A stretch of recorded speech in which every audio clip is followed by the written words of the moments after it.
दोस्तों नमस्कार, आपका स्वागत है द साइंस हब में। आप लोग देख रहे हैं साइंस की क्लासेस जो कि 109 है अर्थात 109 नंबर की। और दोस्तों ये सीरीज इम्पोर्टेंट है रेलवे ग्रुप डी के लिए और पीटी टीटी के लिए, सुपर टेट के लिए और ऐसे एग्जाम्स जिसमें साइंस आती है। ये सीरीज सभी के लिए इम्पोर्टेंट है। आइए डियर स्टूडेंट्स, अब स्टार्ट करते हैं क्वेश्चन नंबर 151 से। देखते हैं क्या है। समुद्र में डूबी वस्तुओं का पता लगाने हेतु प्रयुक्त उपकरण क्या है? जो वस्तुएं समुद्र में डूब जाती हैं उन वस्तुओं के बारे में पता लगाने के लिए किस उपकरण का उपयोग किया जाता है? Option A radar, option B sonar, option C quasar, option D क्या दिया गया है दोस्तों? पल्सार। पल्सार, सोनार, रेडार और क्वासार किसकी जरूरत पड़ती? देखिए, देखो देखो दोस्तों, समुद्र में डूबी वस्तुओं का पता लगाने हेतु प्रयुक्त उपकरण सोनार है। क्या है? सोनार होता है। अर्थात इस क्वेश्चन का करेक्ट आंसर हो जाएगा ऑप्शन बी। अब क्वेश्चन नंबर देखेंगे हम लोग 152। क्या है क्वेश्चन नंबर? क्वेश्चन नंबर है अपने पास 152। देखिए क्या है। किसी उपग्रह को पृथ्वी से बहुत ही परिशुद्ध रूप से, ऑप्शन ए डॉपलर प्रभाव की सहायता से पथांकित किया जा सकता है, ऑप्शन बी रेडार की सहायता से पथांकित किया जा सकता है, ऑप्शन सी सोनार की सहायता से पथांकित किया जा सकता है, ऑप्शन डी जी मान प्रभाव की सहायता से पथांकित किया जा सकता है। किसी उपग्रह को पृथ्वी से बहुत ही परिशुद्ध रूप से क्या किया जा सकता है, ये चीज आपको बतानी। देखिए, किसी उपग्रह को पृथ्वी से बहुत ही परिशुद्ध रूप से डॉपलर प्रभाव की सहायता से पथांकित किया जा सकता है। किस प्रभाव से? डॉपलर की सहायता से।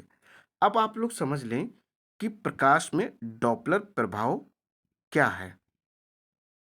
देखिए दोस्तों, प्रकाश में डॉपलर प्रभाव केवल प्रकाश स्रोत व दर्शक के बीच आपेक्षिक वेग पर निर्भर करता है।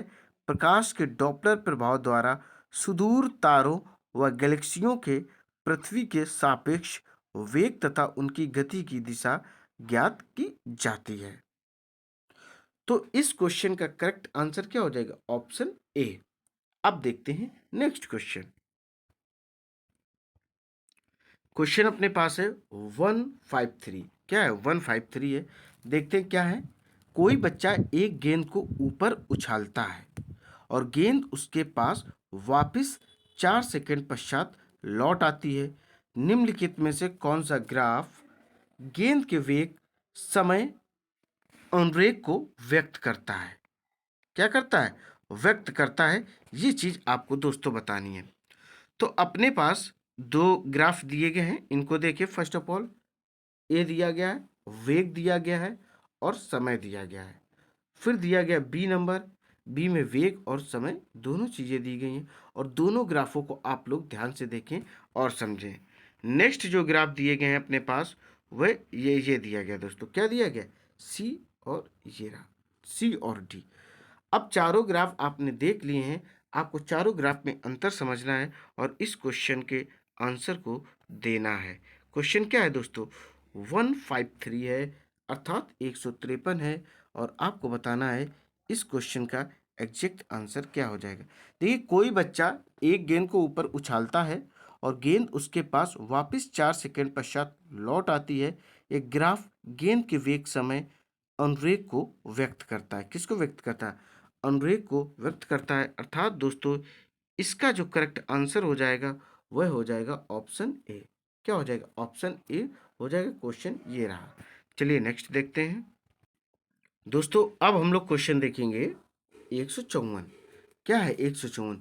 निम्नलिखित धातुओं, ऑप्शन ए प्लेटिनम, बी स्वर्ण, ऑप्शन सी तांबा, ऑप्शन फोर्थ या डी सीसा, उनके घनत्व के बढ़ते क्रम के अनुसार व्यवस्थित कीजिए। कैसे? उनके घनत्व के बढ़ते क्रम के अनुसार व्यवस्थित कीजिए। तो पहले सबसे ज़्यादा घनत्व किसका होगा दोस्तों?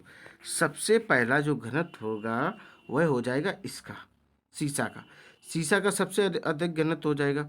उसके बाद हो जाएगा तांबा का, फिर हो जाएगा स्वर्ण का, फिर हो जाएगा प्लेटिनम का। सबसे अधिक घनत्व किसका है? सीसा का है, फिर तांबा का है, फिर स्वर्ण का है, फिर प्लेटिनम का है। तो इसलिए दोस्तों इसका करेक्ट आंसर हो जाएगा ऑप्शन बी। अब दोस्तों हम लोग क्वेश्चन देखेंगे 155। ध्वनि में डॉपलर प्रभाव उस समय नहीं सुनाई पड़ता जबकि ऑप्शन ए ध्वनि का स्रोत प्रेक्षक से दूर जा रहा हो, ऑप्शन बी ध्वनि का स्रोत प्रेक्षक की ओर आ रहा हो, ऑप्शन सी ध्वनि का स्रोत प्रेक्षक व स्रोत की सीध रेखा के लंबवत गमन करता हो, ऑप्शन डी ध्वनि का स्रोत अति उच्च आवृत्ति की ध्वनि उत्पन्न करता हो। क्वेश्चन नंबर अपने पास 155 है और आपको डियर स्टूडेंट्स इस क्वेश्चन का करेक्ट आंसर बताना है। क्या होगा? थोड़ा सा सोचें और जवाब देने की कोशिश करें। बहुत ही सिंपल क्वेश्चन है दोस्तों, देखिए बताते हैं। ध्वनि में डॉपलर प्रभाव उस समय नहीं सुनाई पड़ता है जब ध्वनि का स्रोत प्रेक्षक व स्रोत की सीधी रेखा के लंबवत गमन करता है, अर्थात इसका करेक्ट आंसर हो जाएगा ऑप्शन सी। आइए नेक्स्ट देखते हैं दोस्तों। अब क्वेश्चन देखेंगे 156। विभिन्न तरंग दैर्घ्य की निम्नलिखित विद्युत चुम्बकीय तरंगों का विचार कीजिए। ऑप्शन ए परावैगनी, ऑप्शन दो सूक्ष्म तरंग माइक्रोवेव, ऑप्शन सी एक्स किरणें या X rays, option D radio तरंगे। अब है आरोही क्रम में तरंग दैर्घ्य का विन्यास बनाइए। आरोही क्रम मतलब होता है छोटे से बड़े की ओर इनको हमको सेट करना है। तो क्या हो जाएगा? देखिए सबसे कम तरंग दैर्घ्य किसकी है? सबसे कम तरंग दैर्घ्य किसकी है? तो सबसे कम तरंग दैर्घ्य है वह एक्स किरणों की है। किसकी है? एक्स किरणों की। क्वेश्चन है आरोही क्रम में निश्चित करें या विन्यास इनका बनाएं। तो आरोही होता है छोटे से बड़ी की ओर, सबसे कम जो है वह एक्स किरणों का है। इसके बाद कम है परावैगनी किरणों का। इसके जस्ट बाद आएगा वह हो जाएगा क्या? सूक्ष्म तरंग माइक्रोवेव। फिर हो जाएगा आपका चौथा, ये इनका सेटअप हो जाएगा, अर्थात पहले क्या हो जाएगा? 3 हो जाएगा, ठीक है। इसका तो 1 हो जाएगा, फिर 2 हो जाएगा, फिर 4 हो जाएगा। 3 1 2 4 हो जाएगा इसका सिस्टम। ठीक है दोस्तों, अब देखते हैं नेक्स्ट क्वेश्चन। क्वेश्चन अपने पास 157। 157 देखिए क्या दिया गया। यहाँ दिए गए चित्र में एक कार की गति का वेग समय ग्राफ प्रस्तुत है। बिंदु बी पर कार में ब्रेक लगाया गया है। कार के विराम में आने तक की दूरी क्या है? तो ये क्वेश्चन दिया गया है। ये देखिए दोस्तों चित्र रहा, क्या ये चित्र रहा, ये गति आप लोग देख पा रहे होंगे, ठीक है। ये गति का डायरेक्शन है, ये टाइमिंग रही। तो आपको बताना है इसका करेक्ट आंसर क्या हो जाएगा। बताइए दोस्तों। देखिए एक कार की गति का वेग समय ग्राफ प्रस्तुत बिंदु बी पर, किस पर? विस्तृत कौन सी बिंदु? यह बिंदु रही बी पर, ठीक है। बी पर कार में ब्रेक लगाया, कार के विराम आने तक की दूरी 50 मीटर है। कितनी? 50 मीटर है, अर्थात इस क्वेश्चन का करेक्ट आंसर हो जाएगा ऑप्शन सी 50 मीटर। कितना आ जाएगा दोस्तों? 50 मीटर इसका करेक्ट आंसर हो जाएगा। 50 मीटर कितना हो जाएगा? 50 मीटर हो जाएगा। चलिए नेक्स्ट देखते हैं। अब क्वेश्चन नंबर हम लोग देखेंगे 158। यदि एक प्रोटॉन एक इलेक्ट्रॉन किसी धन आवेशित प्लेट से समान दूरी पर अवस्थित हो तो क्या होगा? जैसा कि आप लोग नीचे चित्र देख पा रहे हैं, क्या बना है? इलेक्ट्रॉन प्रोटॉन, ठीक है। हम सभी लोग जानते हैं कि इलेक्ट्रॉन पर नेगेटिव, प्रोटॉन पर पॉजिटिव चार्जेस होते हैं। तो बताना है कि क्या होगा। देखिए ऑप्शन क्या है। दोनों कण दाईं ओर समान त्वरण से गति होंगे। ऑप्शन बी इलेक्ट्रॉन दाईं ओर बहुत कम त्वरण से गति करेंगे। ऑप्शन सी प्रोटॉन प्लेट की ओर बहुत कम त्वरण से चलेंगे। ऑप्शन डी प्रोटॉन की अपेक्षा इलेक्ट्रॉन प्लेट की ओर 2000 गुना गति से चलेंगे। तो क्या हो जाएगा? देखिए दोस्तों, यदि एक प्रोटॉन एक इलेक्ट्रॉन किसी धन आवेशित प्लेट से समान दूरी पर अवस्थित हों तब प्रोटॉन की अपेक्षा इलेक्ट्रॉन प्लेट की ओर 2000 गुना गति से चलेंगे। अर्थात इस क्वेश्चन का करेक्ट आंसर क्या हो जाएगा? ऑप्शन डी करेक्ट हो जाएगा। अब क्वेश्चन है अपने पास 159। क्या है 159? देखते हैं, निम्नलिखित में से कौन सा पदार्थ भारी मशीनों में स्नेहक के रूप में प्रयुक्त किया जाता है? Option A bauxite, option B गंधक, option C phosphorus, option D graphite. Graphite, गंधक, बॉक्साइट, फास्फोरस। अब बताइए कौन सा पदार्थ भारी मशीनों में स्नेहक के रूप में प्रयोग किया जाता है? देखिए, ग्रेफाइट का उपयोग भारी मशीनों में स्नेहक के रूप में किया जाता है। अर्थात इस क्वेश्चन का करेक्ट आंसर हो जाएगा ऑप्शन डी। अब क्वेश्चन नंबर है अपने पास 160। देखिए, ऑटो वाहनों में द्रव चालित हाइड्रोलिक ब्रेक, ऑप्शन ए बर्नूली सिद्धांत के का अनुसार है कार्य करते हैं, ऑप्शन बी पाइसली सिद्धांत के अनुसार कार्य करते हैं, ऑप्शन डी पास्कल सिद्धांत के अनुसार करते हैं, या फिर ऑप्शन डी आर्किमिडीज नियम के अनुसार कार्य करते हैं। ऑटो वाहन में द्रव चालित जो ब्रेक होती है, जिसको हाइड्रोलिक ब्रेक भी कहते हैं, वो किस साइंटिस्ट के सिद्धांत पर आधारित हैं? देखिए, ऑटो वाहनों में द्रव चालित ब्रेक पास्कल सिद्धांत के अनुसार कार्य करती है। किसके अनुसार? पास्कल सिद्धांत के अनुसार।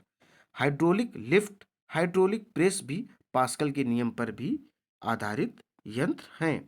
अर्थात इसका करेक्ट आंसर हो जाएगा ऑप्शन सी। अब दोस्तों क्वेश्चन अपने पास है 161। हाइड्रोजन गैस का भरा गुब्बारा, हाइड्रोजन गैस का भरा गुब्बारा, ऑप्शन ए सदैव हवा में ऊपर उठता है, ऑप्शन बी हवा में केवल तब ही ऊपर उठता है जब उसका कुल भार विस्थापित वायु के भार से बहुत कम हो, ऑप्शन सी हवा में केवल तब ही ऊपर उठता है जब उसका कुल भार विस्थापित वायु के भार के बराबर हो, ऑप्शन डी हवा में कभी नहीं उठ सकता है। क्या होगा? हाइड्रोजन गैस का जो भरा गुब्बारा है वह ऊपर क्यों उठता है? देखिए, हाइड्रोजन गैस भरा गुब्बारा हवा में केवल तभी ऊपर उठता है जब उसका कुल भार विस्थापित वायु के भार से बहुत कम होता है। अर्थात इस क्वेश्चन का करेक्ट ऑप्शन हो जाएगा बी। अपने पास दोस्तों क्वेश्चन क्या है 162। देखते हैं क्या है 162। बैरोमीटर को, ऑप्शन देखिए कुछ सेंटेंस दिए गए बैरोमीटर के बारे में, वो पढ़ते हैं। फर्स्ट सेंटेंस क्या है? वायुमंडलीय दाब मापन हेतु प्रयुक्त किया जाता है। ऑप्शन सेकंड, ऊंचाई ज्ञात करने हेतु प्रयुक्त किया जाता है। ऑप्शन ऑप्शन नहीं सॉरी सेंटेंस जो थर्ड है, ध्रुवों के घनत्व ज्ञात करने हेतु संयुक्त किया जाता है या प्रयुक्त किया जाता है। और जो फोर्थ सेंटेंस है, मौसम के पूर्वानुमान हेतु प्रयुक्त किया जाता है। ऑप्शन आपके सामने चार दिए गए, ए में फर्स्ट है, बी में फर्स्ट सेकंड फोर्थ है, एंड सी में फर्स्ट एंड फोर्थ है, और डी में सभी है। देखिए, तो इसका जो करेक्ट आंसर होगा वो भी हम आपको बताते हैं। इसमें दो सेंटेंस करेक्ट होंगे। क्या क्या करेक्ट होंगे? एक तो पहला कि वायुमंडलीय दाब मापन हेतु इसका प्रयोग किया जाता है, बिल्कुल किया जाता है। और जो नेक्स्ट सेंटेंस इसमें करेक्ट होगा वह होगा मौसम के पूर्वानुमान हेतु भी प्रयोग किया जाता है। अर्थात फोर्थ सेंटेंस भी इसका करेक्ट हो जाएगा। और ऑप्शन जो करेक्ट होगा वह होगा सी। अब दोस्तों क्वेश्चन हम लोग देखेंगे 163।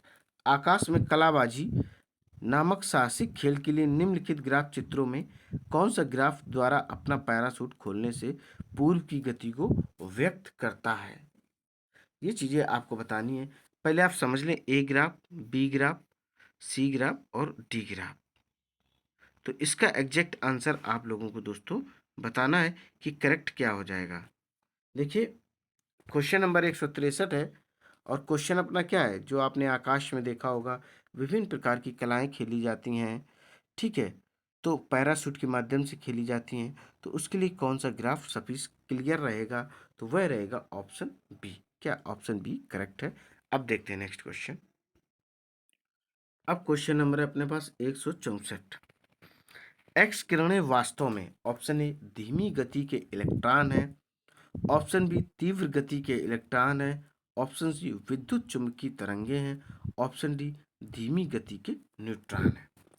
एक्स किरणें होती क्या वास्तव में, क्या इनकी स्पीड होती, ये सब चीजें आपको बताएं। देखिए, ये कैसी रियली में एक्स जो किरणें होती हैं वास्तव में विद्युत चुम्बकीय तरंगें हैं। ऑप्शन सी करेक्ट है। अब देखते हैं नेक्स्ट क्वेश्चन। क्वेश्चन अपने पास है 165। फटाफट पढ़ते हैं, समझते हैं। परिदर्शी पेरिस्कोप में होने वाली प्रकाश की परिघटना। 4 सेंटेंस है। परावर्तन है, सेकेंड है प्रकीर्णन है, थर्ड है अपवर्तन है, फोर्थ विवर्तन। विवर्तन को इंग्लिश में डिफ्रैक्शन भी कहते हैं। ऑप्शन आपके सामने दिए गए हैं और आपको बताना है दोस्तों। देखिए, परिदर्शी जिसको पेरिस्कोप भी कहते हैं, होने वाली प्रकाश की परिघटना परावर्तन एवं अपवर्तन है। क्या है? परावर्तन एवं अपवर्तन है। यदि अवरोध का आकार बहुत छोटा हो तो प्रकाश अपने सरल रेखीय संचरण से हट जाता है। यह अवरोध के किनारों पर मुड़कर छाया में प्रवेश कर जाता है। प्रकाश के इस प्रकार अवरोध के किनारों पर थोड़ा मुड़कर उसकी छाया में प्रवेश करने की घटना को प्रकाश विवर्तन कहते हैं। अर्थात इस कौन कौन सा आपने बताया आपको? देखिए, एक तो परावर्तन हो जाएगा, ठीक है, और दूसरा अपवर्तन हो जाएगा, इसलिए ऑप्शन बी करेक्ट हो जाएगा। अब दोस्तों क्वेश्चन अपने पास है 166। देखिए क्या है। डॉक्टरों द्वारा रोगी व्यक्ति के पेट की आंतरिक परीक्षा हेतु प्रयुक्त अंतर्दर्शी क्या कहते हैं? इसको एंडोस्कोप भी कहते हैं। क्या दोस्तों इसको कहते हैं? इसको एंडोस्कोप भी कहते हैं। एंडोस्कोप प्रकाश के ऑप्शन ए परावर्तन पर निर्भर है, ऑप्शन बी प्रकीर्णन पर निर्भर है, ऑप्शन सी अपवर्तन पर निर्भर है, ऑप्शन डी पूर्ण आंतरिक परावर्तन पर निर्भर है। देखिए, डॉक्टरों द्वारा रोगी व्यक्ति के पेट की आंतरिक परीक्षा हेतु प्रयुक्त अंतर्दर्शी जिसको एंडोस्कोप कहते हैं प्रकाश के पूर्ण आंतरिक परावर्तन पर निर्भर है। अर्थात इसका करेक्ट आंसर हो जाएगा ऑप्शन डी।